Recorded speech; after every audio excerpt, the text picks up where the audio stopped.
Hi guys, അപ്പോൾ ഇന്നത്തെ നമ്മുടെ സ്പെഷ്യൽ തേങ്ങാച്ചോറും പരിപ്പ് കറിയും നല്ല ബീഫ് കറിയാണ് ഇന്നത്തെ സ്പെഷ്യൽ. അപ്പോൾ നമുക്ക് ആദ്യം എങ്ങനെയാണ് തേങ്ങാച്ചോറ് ഉണ്ടാക്കണമെന്ന് നോക്കാം. അപ്പോൾ അതിന് വേണ്ടി ആദ്യം ഒരു കുക്കറിൽ കുറച്ച് വെളിച്ചെണ്ണ വെച്ച് അതിൽ പട്ട, ഏലക്ക, ഇച്ചിരി ഉലുവയും ചെറിയുള്ളിയും ചേർത്ത് നന്നായിട്ട് വഴറ്റുക.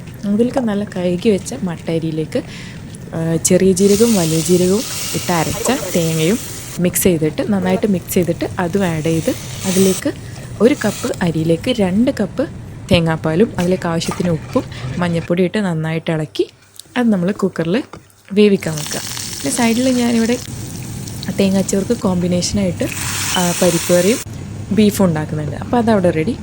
അപ്പോൾ കുക്കറിൽ നമ്മൾ വേവിനനുസരിച്ച് ഞാനിപ്പോൾ 5 വിസിലാണ് അടിച്ചത്. 5 വിസിലിൽ നമ്മുടെ തേങ്ങാച്ചോറ് നല്ല അടിപൊളിയായിട്ട് റെഡി ആയിട്ടുണ്ട്.